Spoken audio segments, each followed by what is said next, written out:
Everyone to this second working group feedback webinar that we're having, which is part of a series that we're running just to get ready for the start of the new year. This one is on fieldwork, which is going to be led by Gareth, and Gareth has just disappeared from my screen, but we'll get that sorted in a second. And sorry, just find Gareth again. And the issue of fieldwork is a big issue for Seed inevitably, because I think we run more fieldwork courses than any other part of the university. So this was prioritized when we first set up the webinars and the priorities in terms of teaching and learning. As mentioned the other day, this session is being recorded in case you have any objections, and there will be an opportunity for questions later on.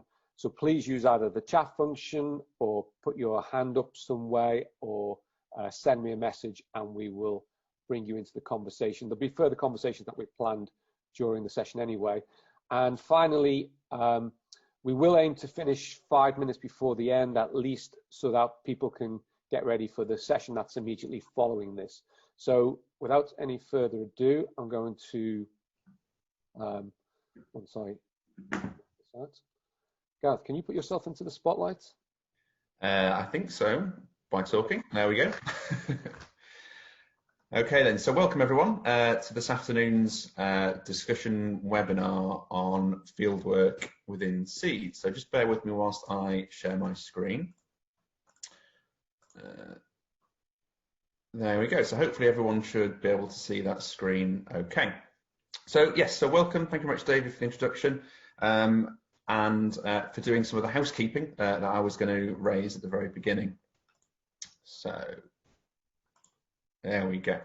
So it's a bit of an overview to the session, just to give you a bit of an outline as to what the brief was for the working group at the very beginning. And like many of these working groups, they've evolved over the summer months. We'll talk a little bit around that. And in terms of the outputs from the group, we've been developing a series of kind of specific thoughts and considerations for different types of fieldwork that we do within the school. But more generally, we've come up with a set of general considerations for any types of fieldwork, and we'll discuss some of those today.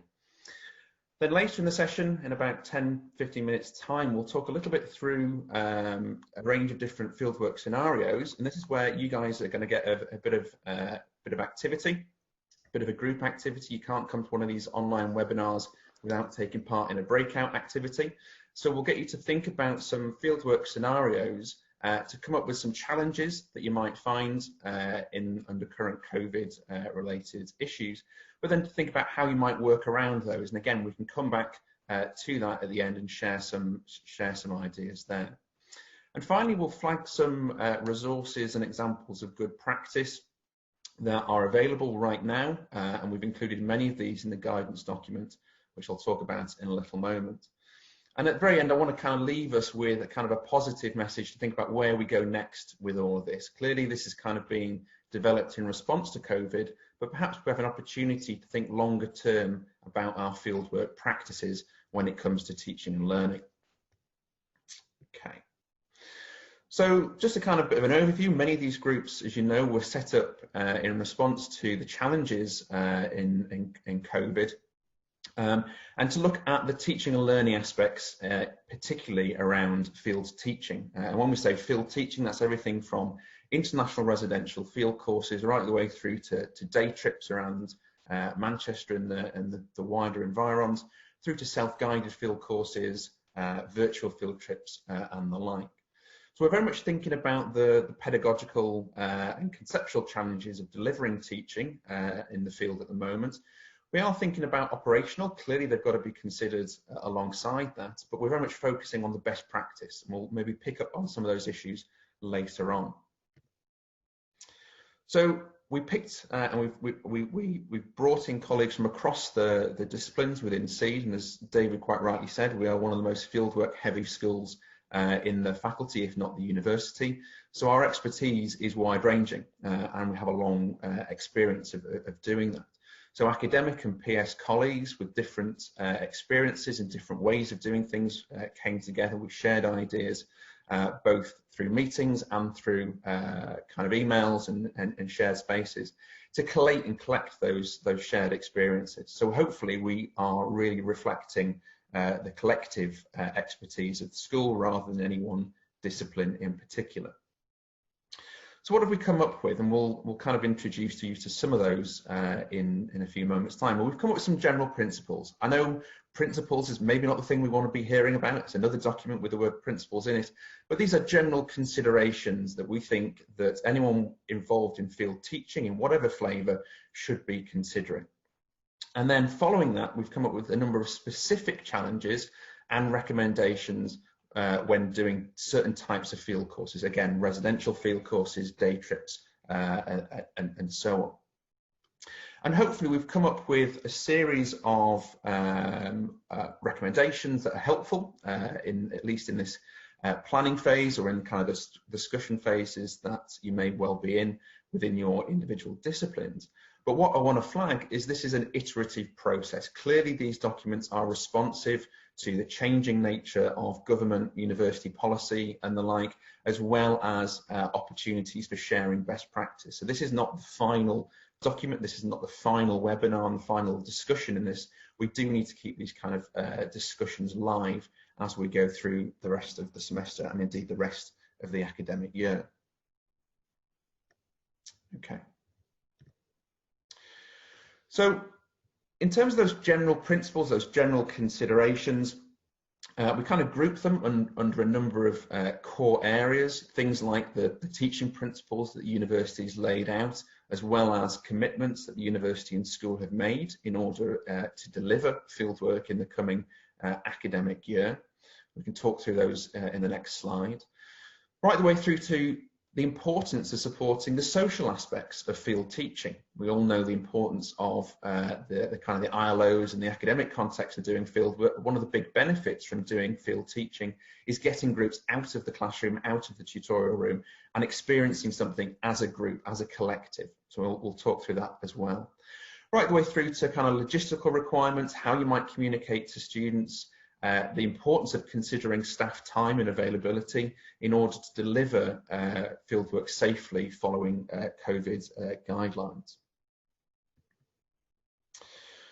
So just to kind of remind ourselves a little bit and put a bit of context to this, and I'm sure David will be able to kind of echo this as well from a SEED SLT point of view, is that we have the university and faculty principles for blended learning and assessment.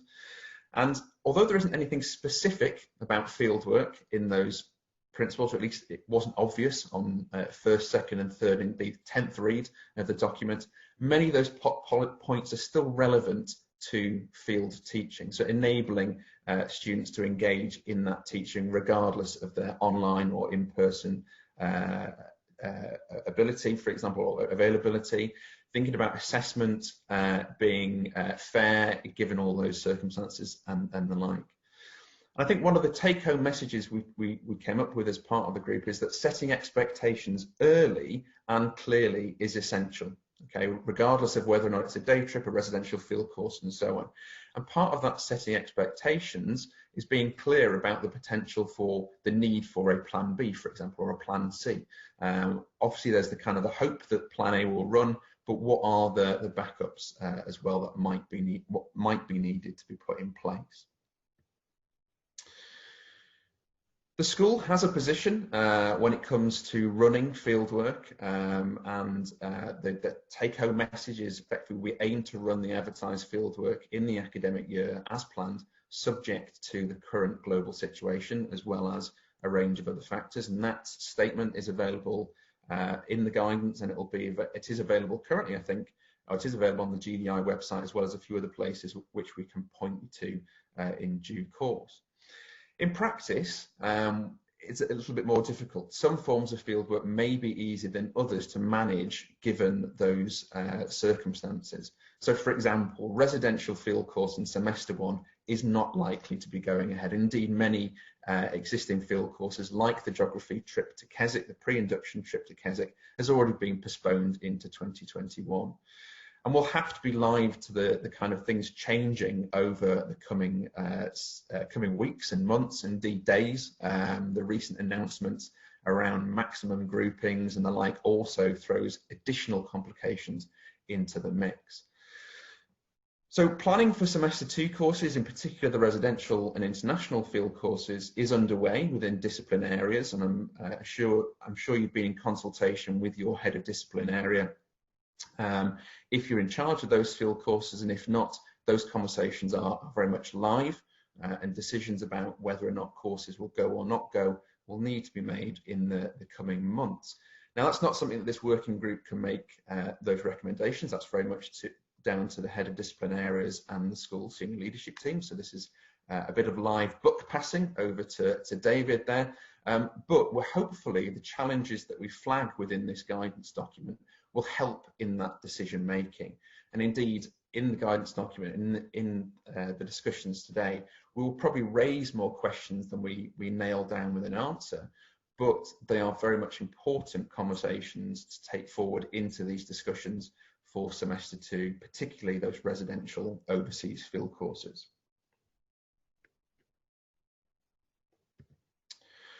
Okay, so that's kind of some of the wider context, and we can unpack that a little bit later on in the Q&A as well. So another important part of field courses, as I alluded to at the very beginning, is that sense of community. We go out and do some field teaching, whether it's in an urban centre somewhere in continental Europe, for example, or in a remote field location somewhere in West Africa, or wherever it may be. Part of the importance of field teaching is the collective experience. So this is really challenging to deliver in a socially distant or an online way during COVID-19. So we've got to be conscious of fieldwork is not only about the ILOs and the academic content, but it's about that shared experience. So how do we do that at the moment? So online tools, online communication and collaborative tools are very much a big part of what we do at the moment. We're on Zoom at the moment. We've all been experiencing various different online systems. We all have our particular bugbears. Microsoft Teams, some of us love it, many of us hate it. There are many other tools as well. In order to have a collective and productive online community, these need to be curated and supported well. So how do we use these tools and communication systems before, during, and indeed after the fieldwork to foster and develop that sense of community? So with that in mind, if you weren't at the session on Tuesday with Jaco and Natalie about developing online communities, I think it's very much, if you're in charge of a field course or a part of a field course, I think it's worthwhile dipping into that webinar when that's available online as well. And I think that'll be up online in the coming weeks. If you're running the fieldwork in person, such as a socially distanced day trip, for example, or a walking tour around Manchester city centre, for example, how do you manage the group dynamics when socially distanced? How do you manage that kind of communication and sharing of ideas when wearing masks? We've got the return to campus guidance, we've got the latest guidance from government as well, various things are evolving. So how do you factor those different kind of considerations in when delivering an in-person field experience? I don't necessarily have the answers here today, but these are some of the considerations that we've included within that guidance document. So that's just some of a flavour of some of those general principles that we've started to develop. In practice, there are different considerations that you will likely need to make depending on the type of field teaching that you're doing. So this is where I stop talking, and this is where we're going to kind of throw you into virtual breakout groups. And in these virtual breakout groups, I want you to consider a number of particular challenges and questions. So what are the challenges in delivering that particular fieldwork scenario during COVID-19? What might we have to do differently in order to accommodate the current circumstances? And are there opportunities for doing this differently and innovating? What are the kind of opportunities for innovation in this new way of working? And is that something we might consider longer term as well?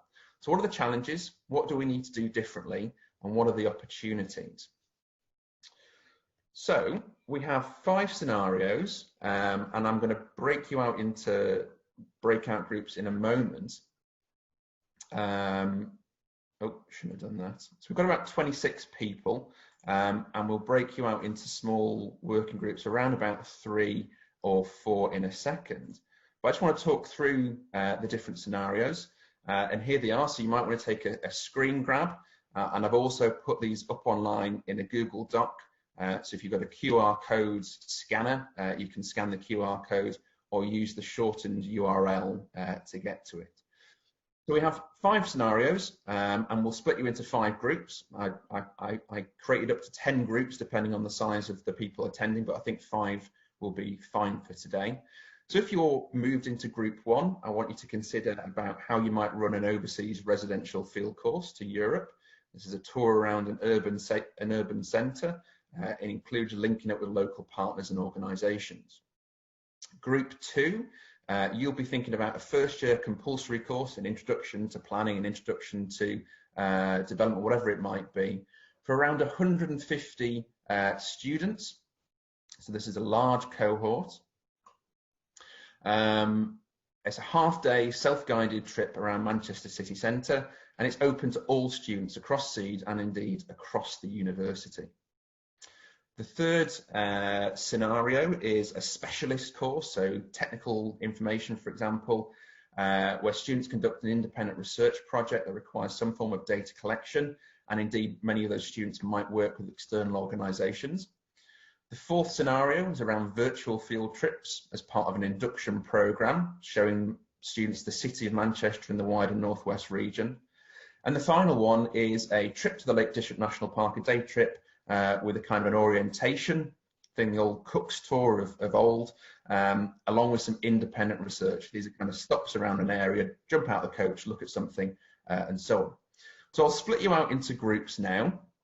Hopefully you've either taken a screen grab of all this information or you've linked to the website. Let me know if you have any challenges when I break you out into breakout groups. So I'll break you into 5 breakout groups, and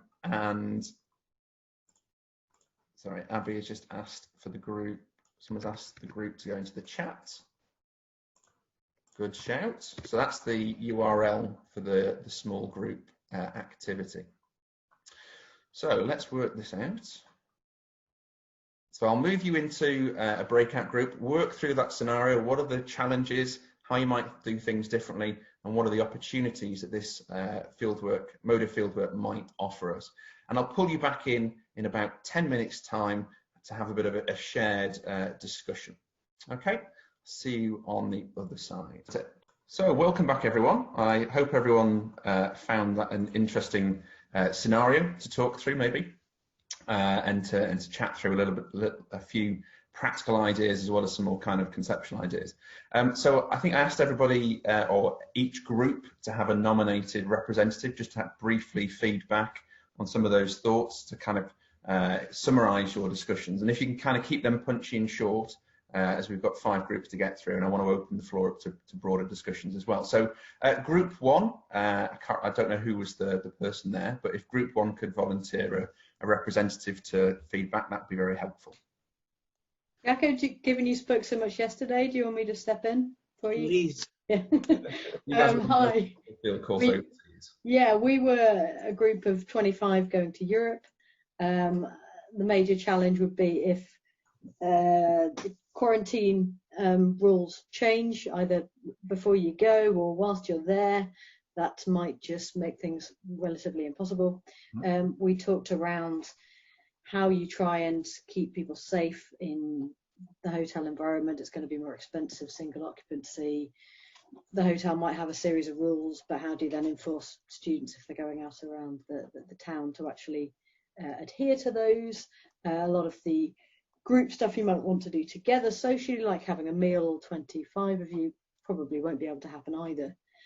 We did then become positive with the opportunities.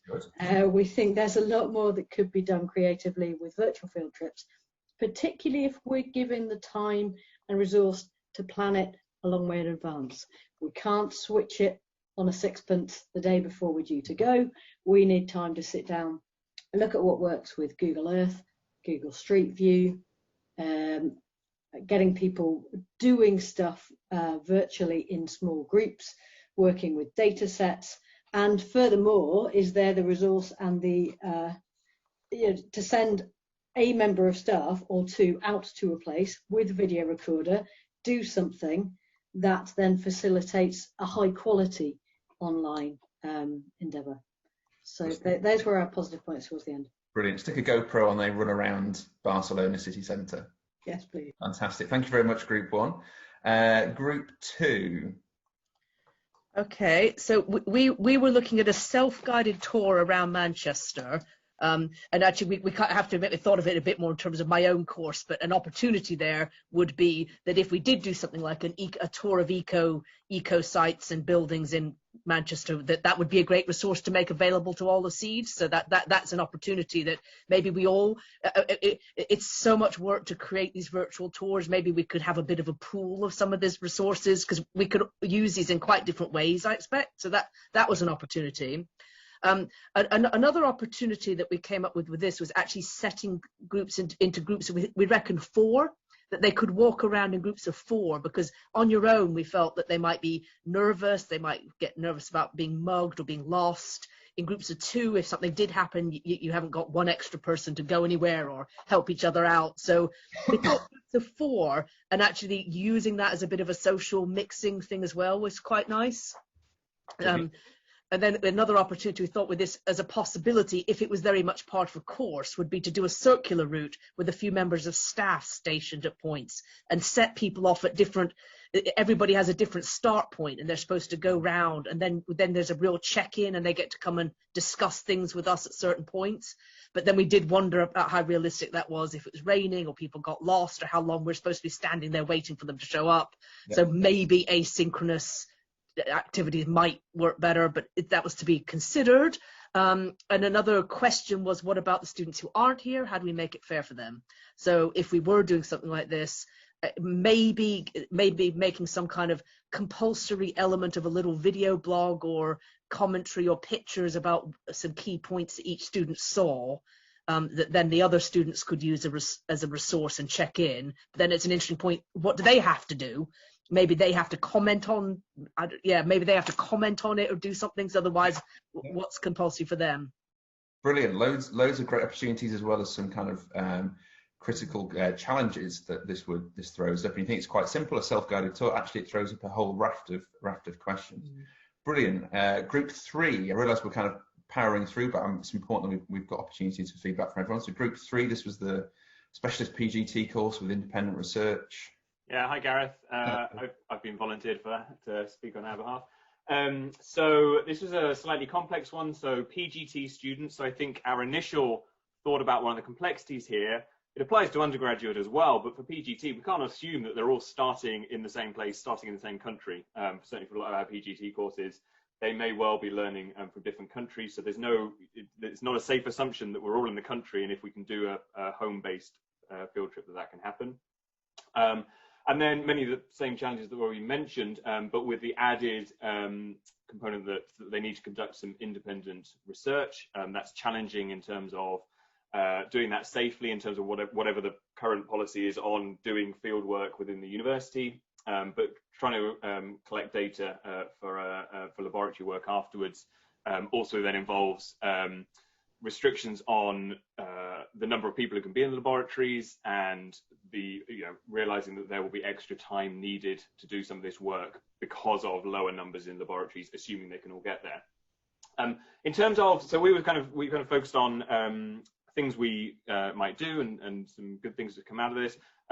We can expand on something we often already do anyway, which is using previous data that we already have. So if students can't go and do field work, there's great capacity for using existing data or even fabricated data. That doesn't work so much necessarily for a kind of dissertation style project, but for learning as part of a course, an existing data set or fabricated data set, in order for them to kind of learn the skills themselves, is perfectly possible. Working with external organizations seems challenging, and I think the key thing that came out of our discussion there was, okay, we might well understand our policies within the university, that doesn't necessarily mean the same policies are being used in external organizations. And I guess that kind of applies to, staying in a hotel or whatever. Their guidelines may well differ from our own. So there's complications with working with external organizations, but we have the technology. So if it's merely a case of talking to people in external organizations, we have plenty of ways of doing that online now.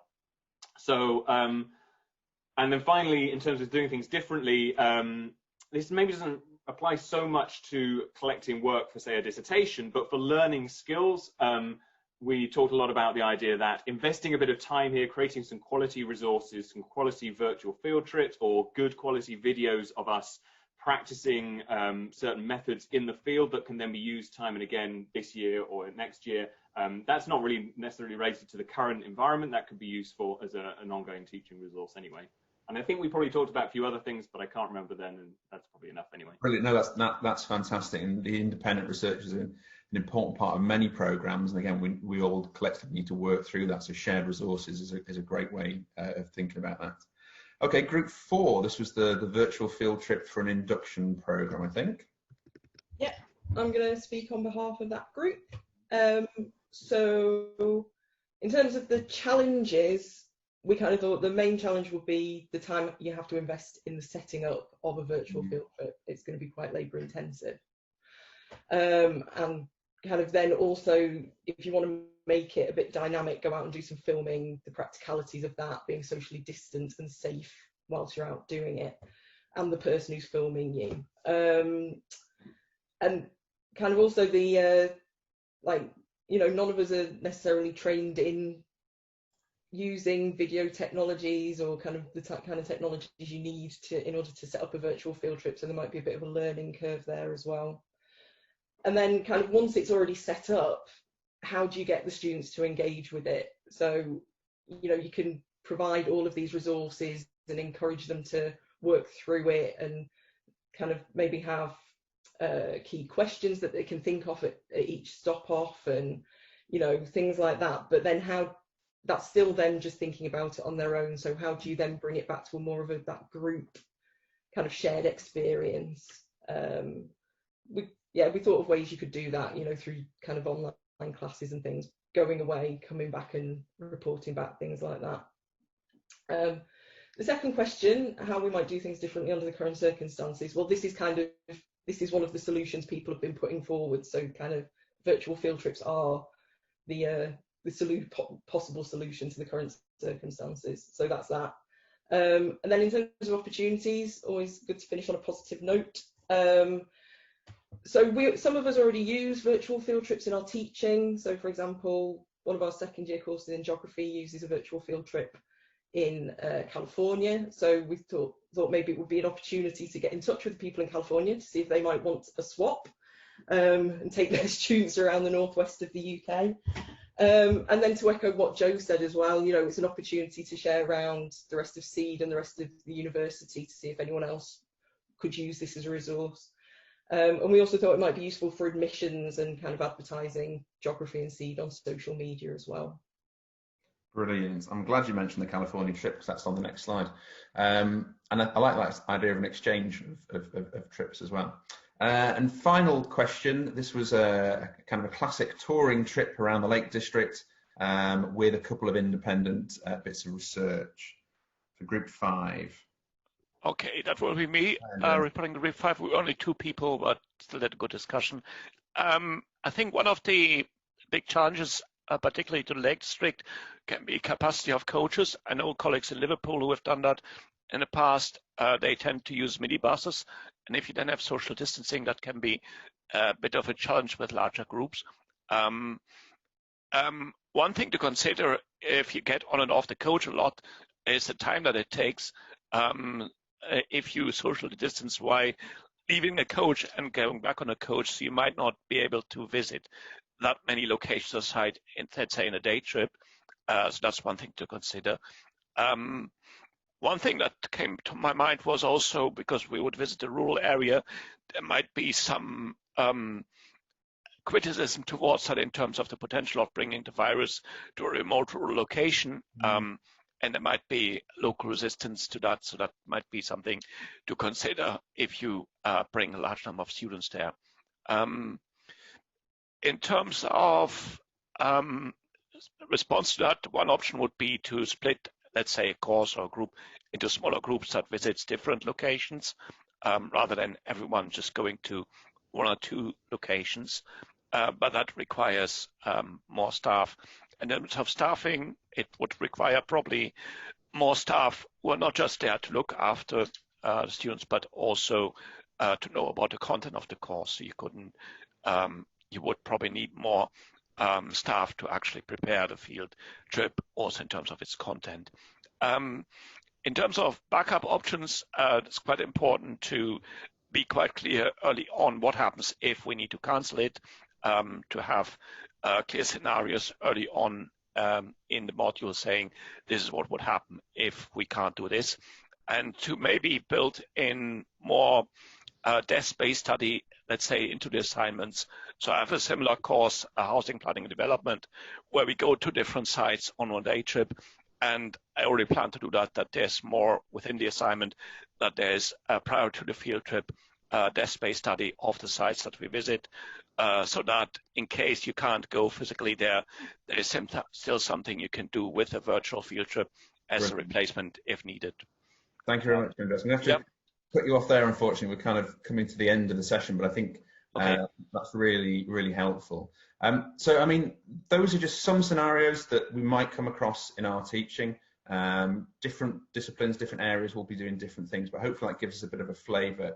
I just want to kind of finish on a couple of points, and I think this is very much echoed by what's already been said, is that there's lots of great practice, and people have been posting things in the chat function about virtual field courses and offering up kind of time to take some videos. That's really, really helpful. And I think one of the things I'm very keen that comes out of this working group in particular is a shared live database or a shared document with all of these examples included. One of the things that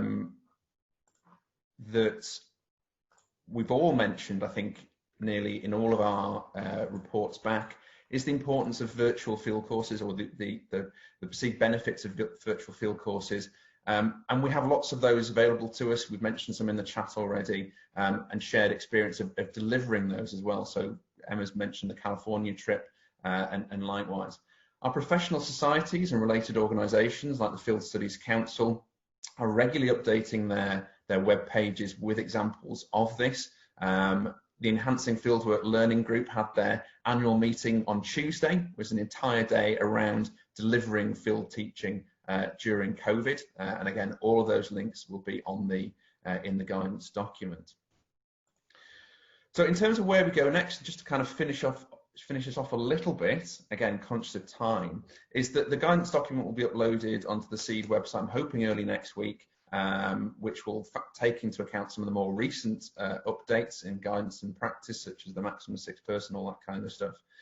And in that, it will include a lot of shared resources, particularly around virtual field courses and how best to support field courses during COVID.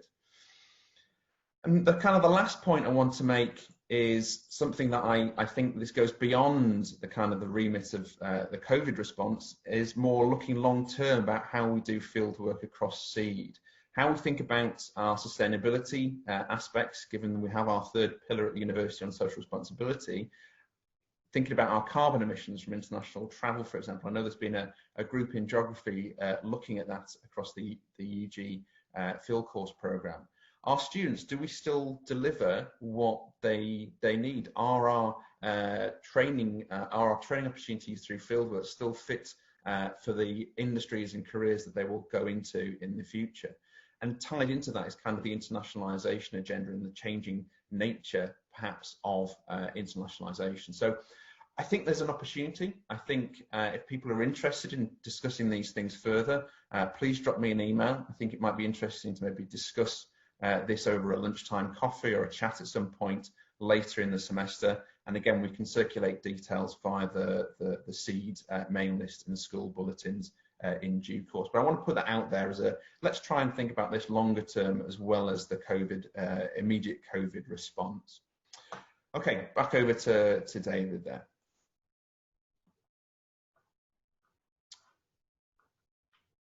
Classic Zoom thing, David, you're muted at the moment. That old one. Sorry. Yeah, I'm just wondering if there's any questions. We've got a few minutes before we end. If anyone wants to raise a question. There were a couple in the chat, which I think one of them I want to throw straight back to you is, will international trips still run if countries are on the UK quarantine list? Okay, so one of the problems is, like Gareth has pointed out, is everything is changing by the minute, and probably since the start of this meeting, things have changed accordingly. And I was picking things up on the way into this meeting as well. So at the moment, it looks very difficult.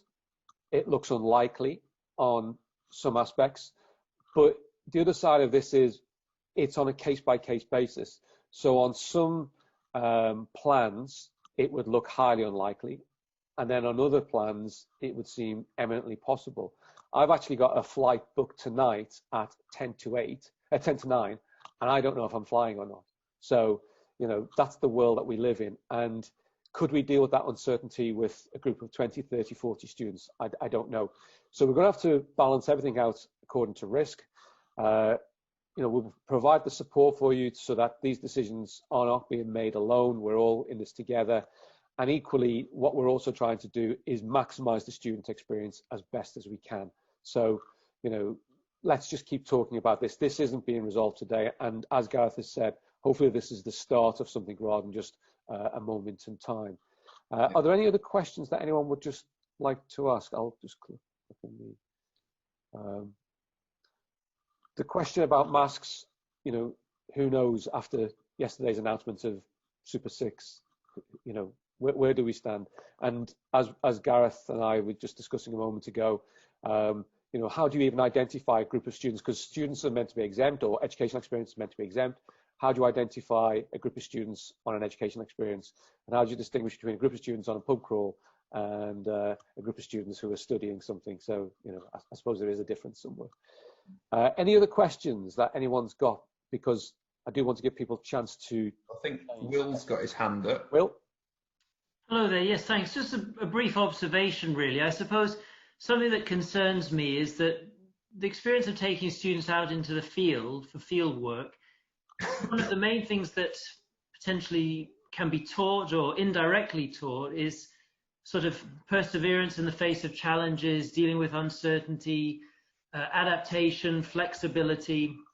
And I'm always struck by this kind of sense of disconnect between our students in geography, despite, you know, the interest in geography and that kind of sudden immersion in the real world. It's like they've never seen a tree before, and you have to tell them it's a tree because you're standing out and looking at a tree.